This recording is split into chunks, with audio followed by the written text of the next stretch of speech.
Swayamprabha. Digital India. Educated India.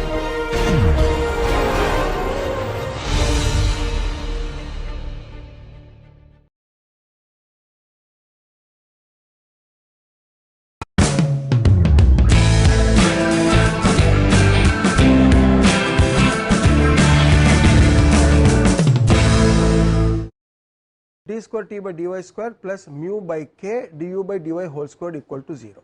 How did you get that term from the phi term? You have the phi term with you. In that, if you look at the phi, you have the phi term with you or no? So if you look at that, all del by del x terms vanish, del by del z terms vanish, v terms vanish, w terms vanish. All you have is from that second del u by del y plus del v by del x whole square. From that particular term del u by del y whole square remains. So now look at the expression, now the energy equation, the entire set. Now all of them actually are ordinary differential equations. This is point number 1 you should notice, observe, appreciate. A complete set of nonlinear partial differential equations in its entirety by, in this particular case of this particular physical model we have taken, with certain fairly reasonable, acceptable, justifiable assumptions, it is brought down to the simplest. You cannot get anything more simpler than this in convection. And dv by dy equal to 0 says v equal to 0, the solution is already there with the boundary conditions, of course. D square u by dy square equal to 0 remains. The y component is a hydrostatic pressure description. W is 0 everywhere, and then you are only 2 terms in the energy equation. So now you can change all the dou u by dy, dou t by dy to simply du by dy, dt by dy, number 1. This actually tells you how, before you formulate during the formulation of the problem, you think what assumptions are justifiable. That's the first thing you should. There is no necessity for directly hitting the complex partial differential equations. Also please understand, these were all done when there were no computers. They said, how do we simplify the problem for our hand calculations? Computers came in only in the 40s, early 40s, during the Second World War. It was basically developed by the Manhattan Project, basically the nuclear project. Before that, what were they doing? And also that was the time when heat transfer was really picking up. Heat transfer as a subject to be taught in colleges came only in the 1960s actually. If you look at the first book by Jacob Hawkins, 1955 or so, that is the very first textbook for heat transfer. People didn't know what to put into that. Later it has now come to the Incropera, Dewitt and Bejan level actually. So making assumptions, simplifications was a necessity at that time, and this apparently simple problem you can make it into a 3-dimensional thing. If you don't put in that del by del x tends to 0, del by del z tends to 0, it becomes a right solution starting from the leading edge to the trailing edge and the two sides. What you have done is, I will not worry about the flow near the edges. Always you see, even when you do the experiments, you will see near the edges you will have 2-dimensionality, 3-dimensionality. What do you think is a 1-dimensional flow? There will be 2-dimensionality. What you think is a 2-dimensional flow is a 3-dimensionality. And boundary layer assumptions are not valid very close to the leading edge, as all of you know. There are certain complications, both physical and mathematical. So first takeaway from, as far as I am concerned, is first of all the procedure of a convection problem starting from the physical model. The second takeaway is, how do I simplify before I start solving? Now you have computers and codes, so you write down how many times have you really written down the physical model to really hit the mathematical model? You simply say, oh, flat plate, you start del u by del x plus del v by del equal to 0 and start putting your boundary conditions. Boundary conditions, if you look at this, velocity conditions are fixed, not much can be done. Either it is 0 or it takes the velocity conditions of the plate. But look at the thermal. We have now taken, we did not write it down, please write it down, isothermal plates. That it skipped my mind. Both are isothermal, but if you look at the thermal part of it, you can put various kinds of boundary conditions on both the plates with various combinations, both isothermal, both non-isothermal, one isothermal, one non-isothermal, one with constant heat flux, both with constant heat flux, one adiabatic. How many kinds of boundary conditions you can have, combinations. Each one of those boundary conditions will give you a different solution for the same set of equations.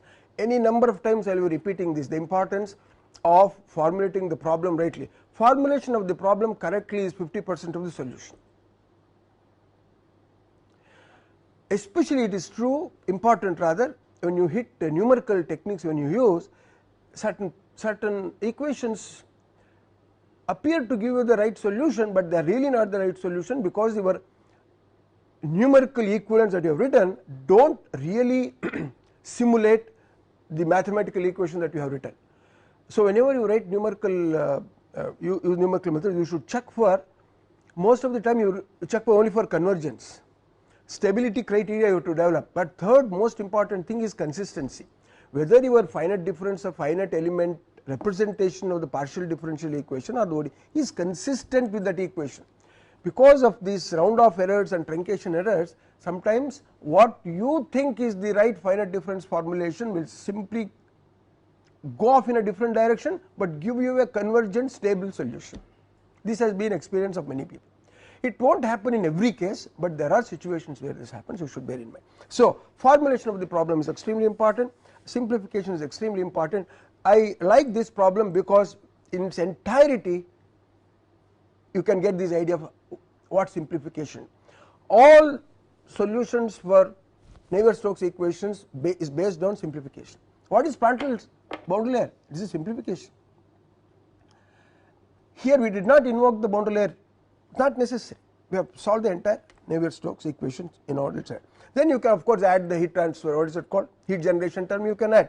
We have kept a very important term in the energy equation, the viscous dissipation, we will see later. Now write down, you have written the boundary conditions. So these 4 equations with the boundary condition, U equal to 0, V equal to 0, W equal to 0 at the wall, bottom wall, T equal to T naught at the bottom wall, U equal to U1 at the top wall, V equal to 0, W equal to 0 at the top wall. These are the boundary conditions. There are no initial conditions because we have taken as a steady state. Now let us proceed. Hope some of you have solved it, but let us go step by step. Solve the velocity equation. In any heat transfer problem, first you have to solve the velocity equation because you require that for the energy equation. In the case of forced convection, these are different. In the case of free convection, they have to be solved together. So what is the solution? D square U by dy square equal to 0, y equal to 0, u equal to 0, y equal to L, u equal to u1. So now this also tells you how, when you are actually applying a numerical technique to a partial differential equation, what are you doing actually? After putting in the finite difference for finite difference or finite element, then you go ahead with the solution point by point. Actually you are, I want you to fill up, you are dash the partial differential equation, you are dash doing this to the, no. When you get the solution, a differential equation, what should you do for you to get the solution? Huh? No, that is a numeric, that is you are directly jumping to discretization because you want to use a numerical method. Even after that, when you really solve,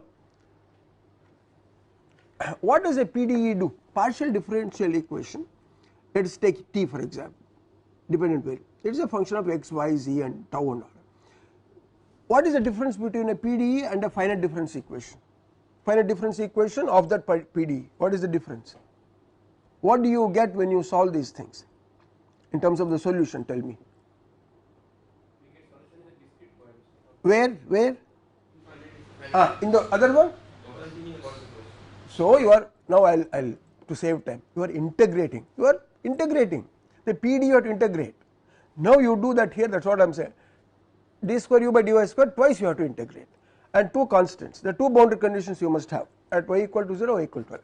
Please, by looking at the equation, you should be able to actually write it is nothing but u by u1 is equal to So now we will go to what is this step now? Solution, no? 4, huh? Now we are actually going to the solution. So the momentum equation, that is the I will say velocity profile,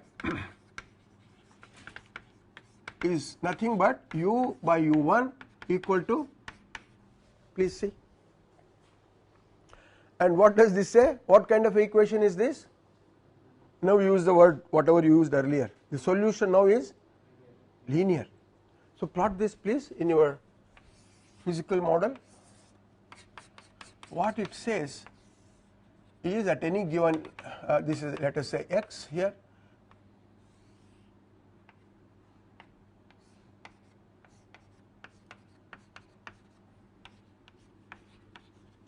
So here this value here is u1 and this is 0. Again I want you to appreciate this, such as originally what we thought was extremely non-linear, it is a linear profile basically. So one more point, v equal to 0 everywhere we have said, w equal to 0 everywhere, u is this profile. Now you come out with a name for this. What kind of a flow is this? It is not a potential flow, it is not a boundary layer flow. Okay. All the layers are, can you look at this? All the layer stream layers are to each other. In what fashion are they? Oriented to each other. It's parallel flow. V equal to 0, W equal to 0, it is simply a parallel flow, number 1. It is also a fully developed flow, it is not going to change, del U by del X equal to 0. So it is a parallel flow, it is a parallel plate geometry, it is okay, but you can have nonlinear velocity profile in parallel plates, as you will see later. And this happens only for dP by dx equal to 0, please see that. So therefore it is called a simple or plain Couette flow, and therefore you get a linear velocity profile, number 1. It is also called a parallel flow, as different from boundary layer flow. The streamlines are all parallel to each other. This is something again you get from this profile, very easy.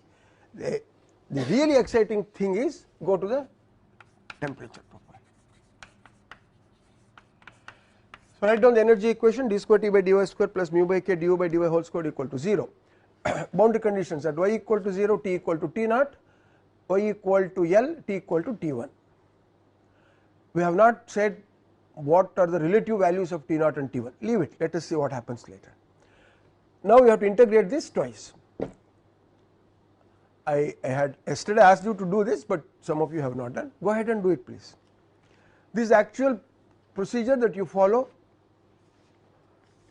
this is a classical solution now, classical complete exact solution, no approximations. You get two constants, take 2 minutes.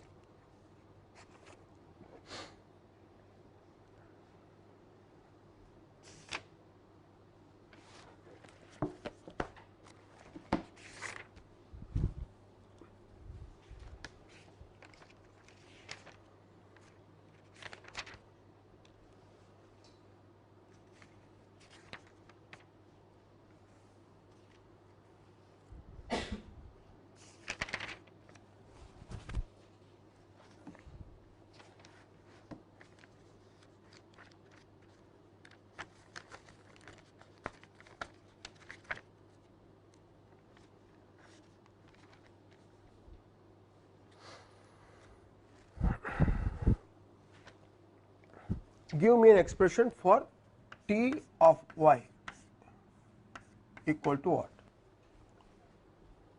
T is a function of only y now. Finished? Can you give me the terms?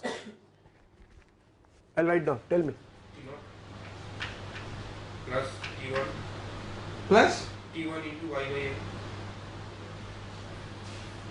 T1 into, Y can by you, n y by l is it? minus mu by k Huh. q square by 2 first bracket y by l minus y by l whole square. What is it? Minus, is it? No, y by L. Here. Bracket.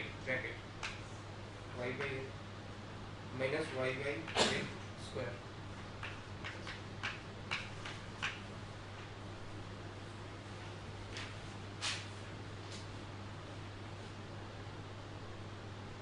Something else is missing here. Mu u square by 2k. Yeah, this is okay. This is minus or plus?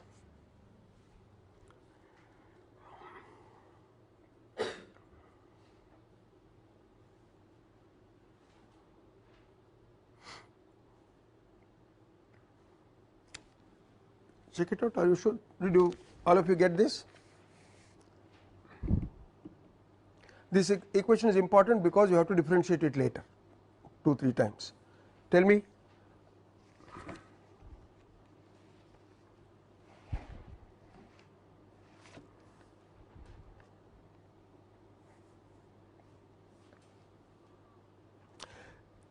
You know, some manipulation of this can be done. I am not sure. I will write. How many of you got this? Do not copy that. Don't. I am checking whether it is right or not, wrong. But I will give you the expression. You check it out. Maybe slight rearrangement will be all right.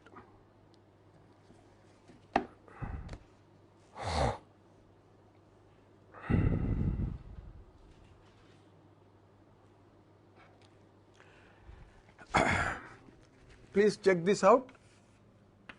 T naught, that is okay.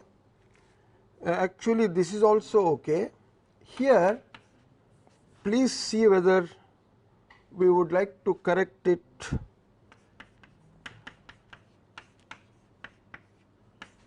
Please check whether something is missing there. And then this sign also.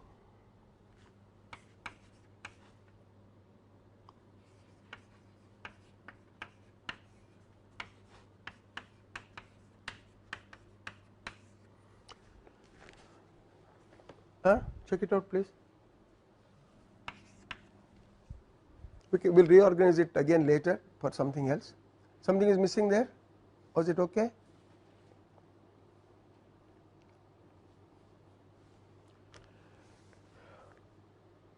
Ty equal to T naught plus mu by 2k u1 square y by L y minus y square by L square plus T1 minus T naught y by L.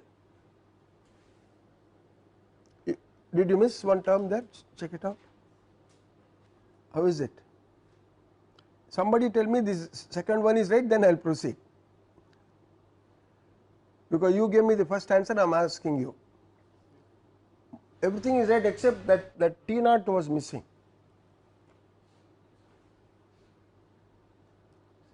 T1 y by L minus T naught, that, just check it out, okay? Now you see a little bit. This is the equation which, please keep it. Give it a number. I don't know what is the number of this. And yesterday what was it? Can you give me a number? Okay, today I will give you this number. Now you see you have got a y by L. Without you are trying for it, you have got a non-dimensional distance now. Can you get a non-dimensional temperature difference by manipulating this? Just look at that expression. There is a T here, which is what we want. There is a T naught. There is a T1 minus T naught. So I can rewrite this expression as T of y minus T naught. Bring T1 minus T naught to the left hand side. Now you have a non-dimensional temperature difference. It is not non-dimensional temperature. It is non-dimensional temperature difference. Always non-dimensionalization makes things easier for various reasons. Now, so this is y by L, this is y by L plus this whole thing divided by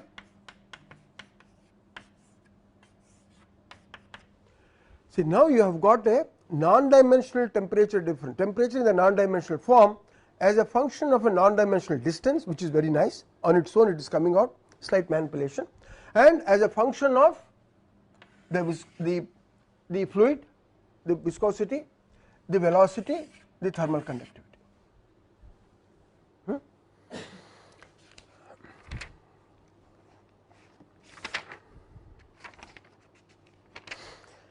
we will do a small further manipulation and see something else very important will come out, and then we will go further. Can you, okay, temperature difference is non-dimensionalized, this is non-dimensionalized, therefore one would think this term is non-dimensional. Please write down what this term would be: mu u1 square by 2k T1 minus T0. Am I communicating here? Am I communicating, please?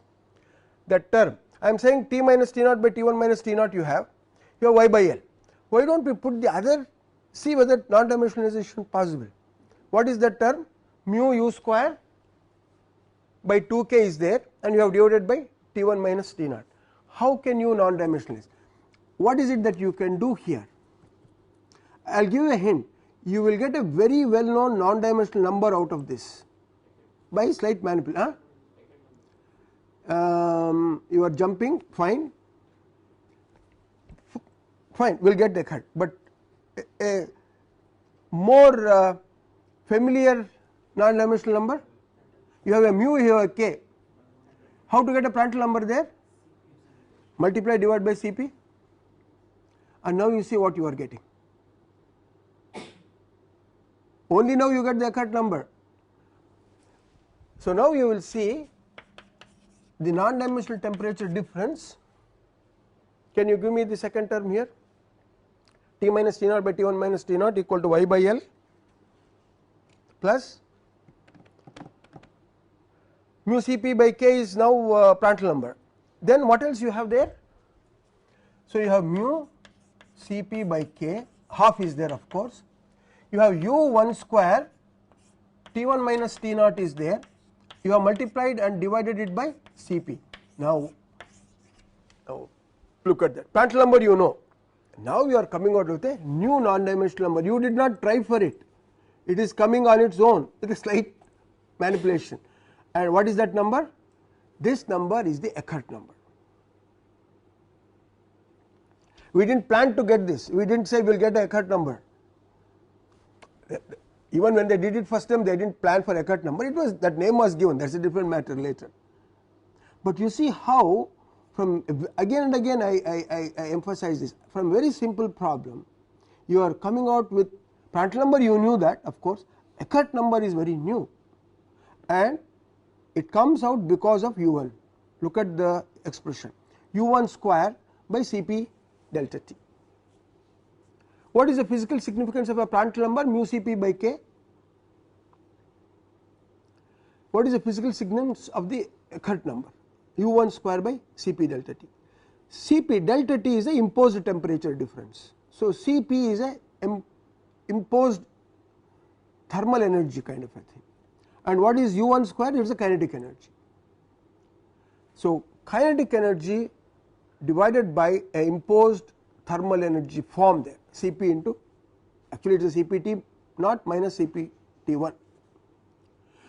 So there is a certain, in a problem, in this problem there is a certain energy in terms of Cpt that is now being related to the velocity of the plate. If the plate were stationary, it would not have come up. In fact, that would be 0 obviously. So a new number has come up now called Eckert. Some books give you the symbol as EC, some give you as the symbol E, you use as you like, but now you just change the final equation as y by L plus half Prandtl Eckert into y by L minus y square by L square.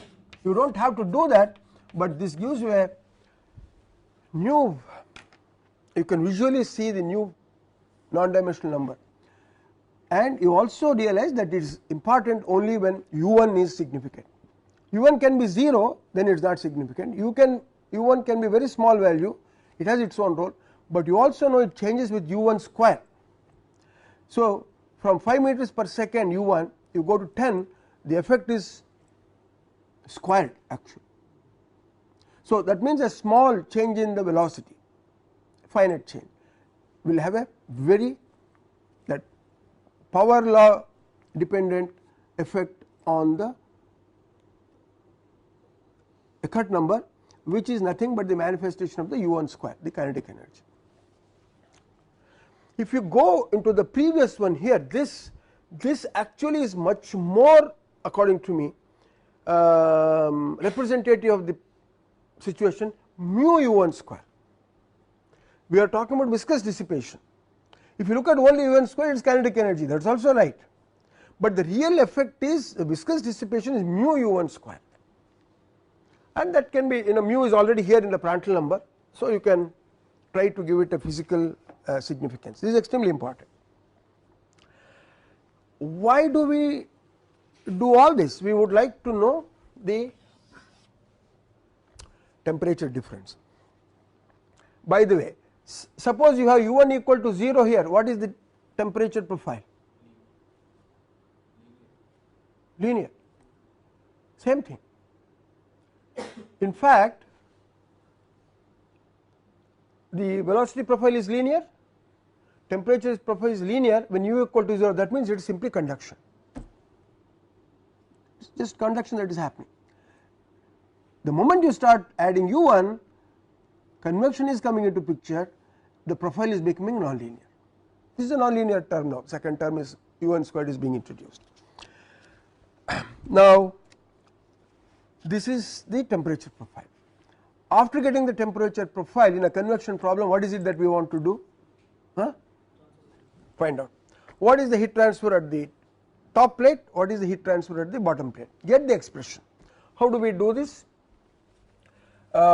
Therefore, you should first get, now I will say this is step whatever, now I have lost track of this, heat transfer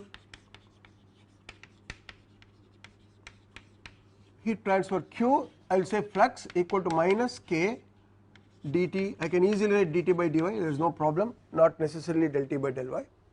This is a general expression. If I put Q0 here, this is the wall, so I have to put dt by dy at y equal to 0, and flux at L at the top plate is minus K dt by dy at y equal to L. Can you get two simple expressions? First get dt by dy and get two expressions, please. That will complete this part of the Couette problem. There are two more important things which I want to refer to.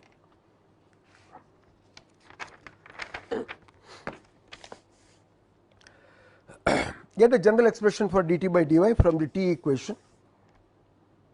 You know how to do this, isn't it? What I will do, you do it, it takes some time. I will give the expressions, check it out, but I want you to do it separately. Q0 double dash, the heat transfer at the wall, this is equal to minus mu U1 square by 2K, 2L, sorry, minus K by L TL minus T0, T1 minus T0, minus mu U1 square by 2L minus K by L T1 minus T0, and the heat transfer at the top wall is plus mu 1 square by 2L minus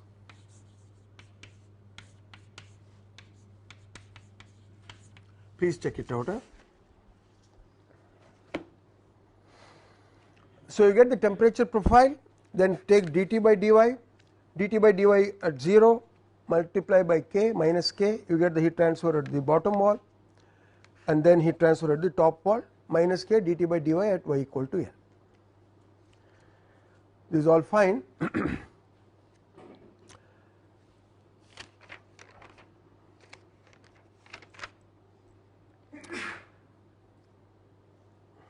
These are all equations, but you have to have numbers finally.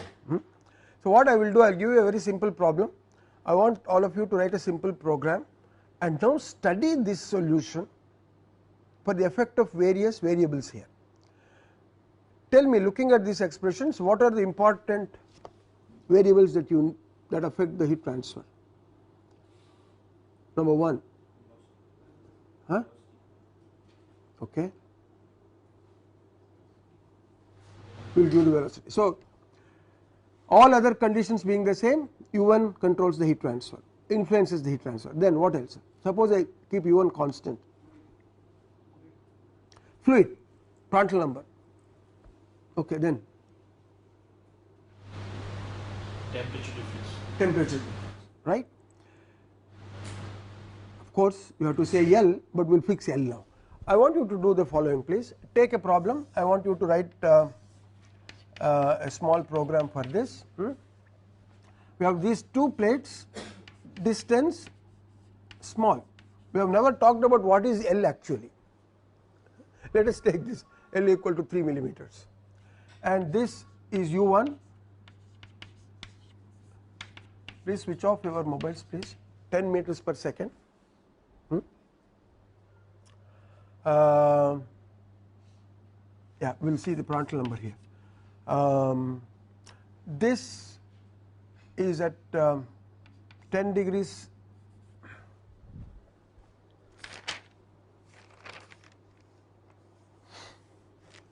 Yeah, T0 10, T1 30. Is everything there? Prandtl number. Now, I want you to do this. Take air here, Prandtl number. Take water. Take what is referred to as engine oil. Different kinds of oil are there. Fuel oil, engine oil. That gives the Prandtl number. With these conditions, please get the temperature profile, but basically the heat transfers at the two walls.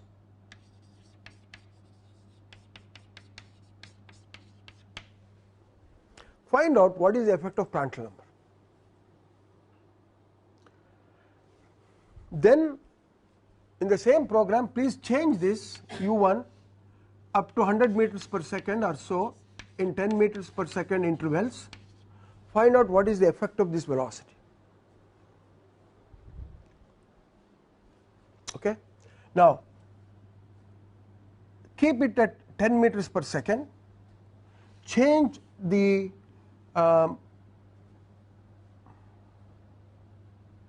bottom temperature T0, take 5 degrees centigrade and 50 degrees centigrade. You get the point what I am trying to do here. Prandtl number, 3 Prandtl numbers, air, water and oil. Higher velocities, 10 meters per second is very small. Temperature, you see what I have done. The first problem I have given is 10 degrees centigrade, keeping that at 30. Why I have given you 5 and 50? Okay. If I take 50 here, what is the difference between this problem and that problem?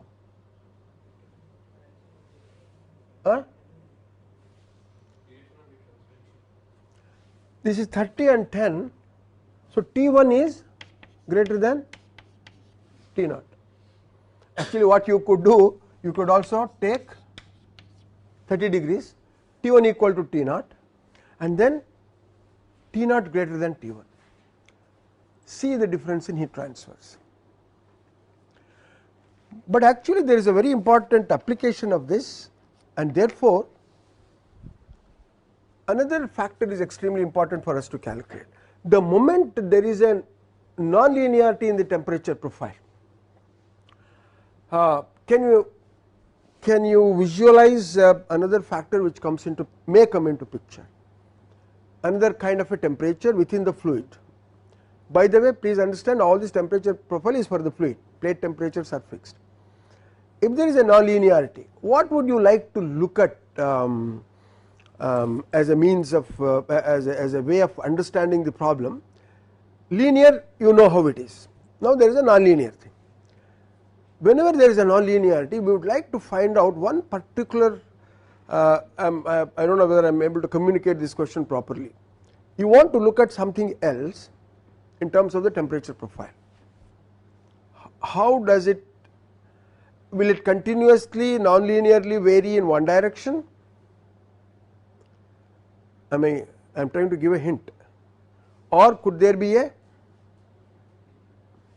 in the curve, what do you expect? You have 10 degrees at the bottom and 30 at the top. Linear profile you can easily see how it is. How would be the non-linear profile? I will come to that, you have to plot it, then only maybe understand. Okay, maybe I am not able to communicate, let me assume I am not able to communicate the problem, I will state it. What is the maximum temperature in the fluid? Find it out. Find out if there were to be maximum temperature, because it is a nonlinear problem. The answer is actually my reason for asking you to do this. How do you find out whether there is a maximum or a minimum? What do you do to the equation? Huh? What? Differentiate what? So dt by dy should be what? Find out if there is a dt by dy equal to 0 at what condition. How do you find out whether it is a maximum or a minimum? Do that. See if there is a maximum, and if it is there, find out if there is a maximum. What would you like to find out? First of all, find out whether there is a maximum. If there is a maximum, what is the next question that should arise in your mind? Huh? Okay, but something else related to this? Huh?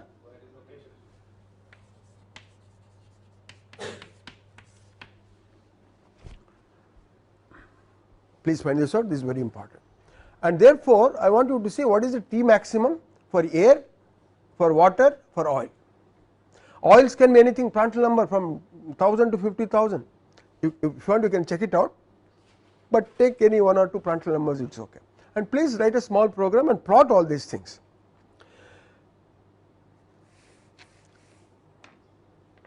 We go back to the temperature profile. How do we plot the temperature profile? What should be the ordinate and the abscissa? What can be? Look at the physical problem and how do you want the profile to be plotted?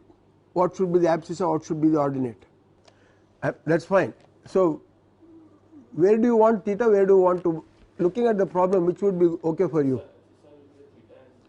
So you please plot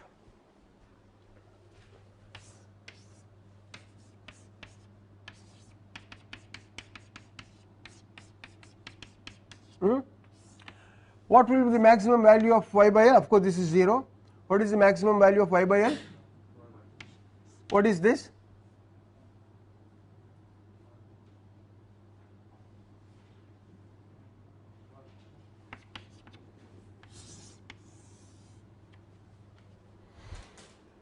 What is the linear profile? If there is no u1, u1 is 0, static plate, how will this be? Here to, where will it go there?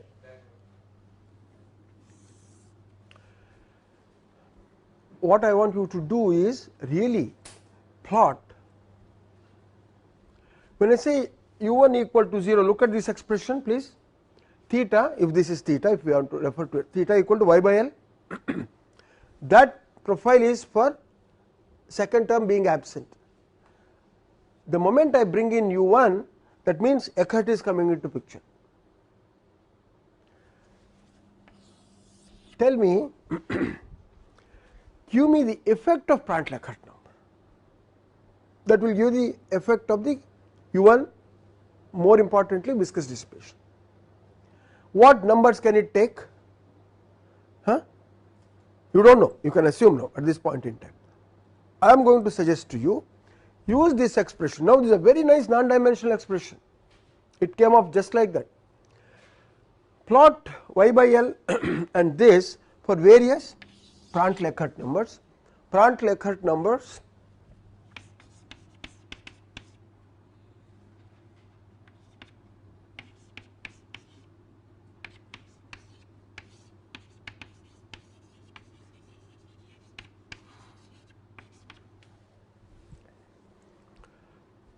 and I want to convey to you, unless you plot it, you will not understand what I want to talk about in the next class.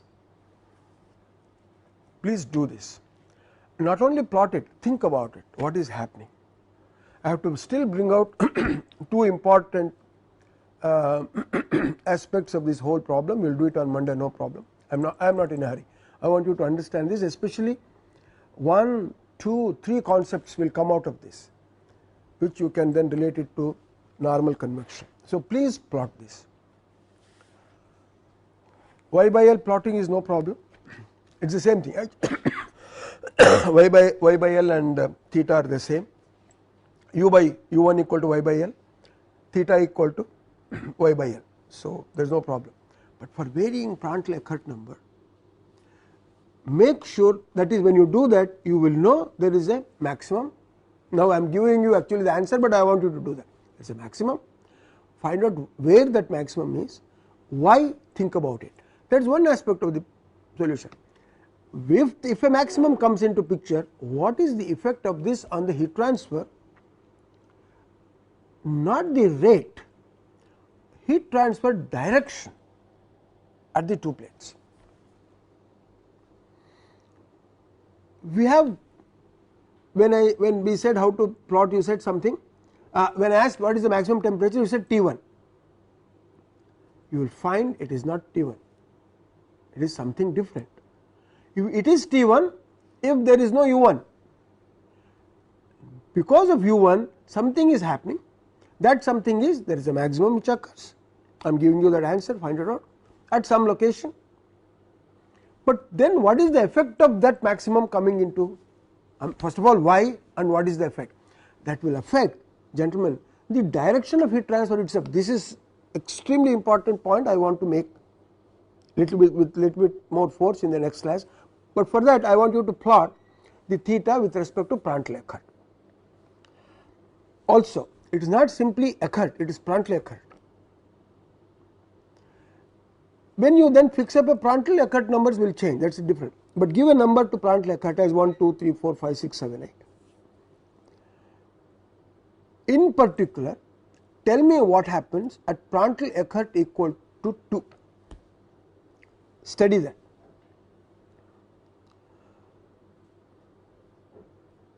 Also therefore find out what happens after Prandtl-Eckert equal to 2. What happens means what happens to the heat transfer, that is what I am looking at. You will find very new information coming out of this. This is very extremely important. I will ask you something else now before I leave you. Look at the Couette problem. What does that, look at that, please look at that. There is a bottom plate fixed, there is a gap, there is a top plate which is moving, there is a temperature here, there is U equal to 0, U equal to U1. What does this physical model remind you of, which you are more familiar with? You will be, that is because you have not thought, which is okay, no problem. We have said there is a plate. Suppose there is no plate, but there is a velocity. What would that problem boil down to? Look at the physical picture, look at the boundary conditions, Baba.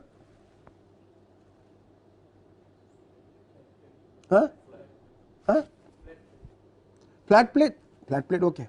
Flat plate, what is the flow there? What is the type of flow? Do not simply say flat plate, add something to that. What type of a flow on the flat plate? Sometimes you have to give the teacher the answer that he wants. But in different ways we can discuss about it. This point you have not thought of so far, I am making you think, requesting you to think rather. You are right, but flat plate, boundary layer flow. Do not simply say laminar, that is also correct. That is why I want the right words to come.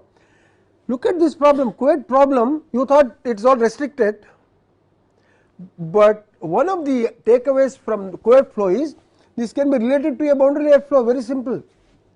Bottom plate fixed, y equal to 0, u equal to 0, t equal to tw. Y equal to L is y equal to delta, u equal to u infinity, whatever that is, t equal to t infinity, with one small qualification. What could that? You are right. Now you can write a sketch of the boundary layer flow and compare these two.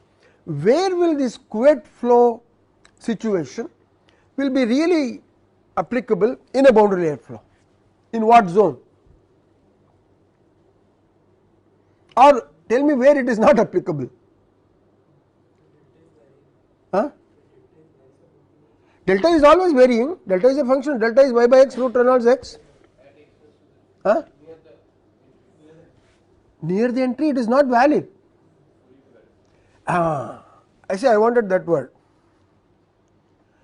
That's actually now the Couette flow is nothing but a representation of a fully developed boundary layer flow. Fully developed, I would say, on a flat plate still, but you can extend it to the pipe flows later, where after that nothing is changing. It is a constant. You can, it varies as delta by x is y by x root Reynolds x, x power half, it varies. But as you go along half, the rate reduces. So away from the leading edge, the flow is very similar to Couette flow. Once you appreciate this, the effect of viscous dissipation you can actually superimpose upon the boundary layer flow, post convection boundary flow, and therefore any information that comes out of it is just a it has to be modified for a regular flat plate flow. This is one of the major takeaways from looking at a Couette flow in some detail. We could have done it by I could have given you the equations and then you say solve it, you would solve it, but I want you to please think about these things. So that is another takeaway. We will stop here now. Monday we will meet. I will draw the profiles, solve this problem. I know you have other subjects, but also please do this. You have a what is it? Quiz. This is a quiz week, but do this as much as possible. At least for one Prandtl number, especially for oil, you do. I am giving just a hint. You know why I am saying this? This problem. Okay, tell me in machines, in mechanical equipment, where would you? I have given a hint actually. Where would you apply this? Especially therefore, look at the size of 3 millimeters that we have taken. This is a journal bearing problem actually.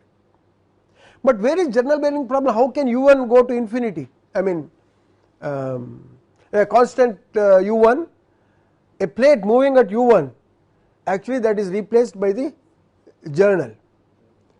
So that's you can take it as a flat plate moving continuously, and then there is a bearing. In between is, now tell me why T max is important. Not simply for you to do some calculations here and say, sir, I got T max. Now related to journal bearing problem, why is T max important? That is why I asked you to do for oil.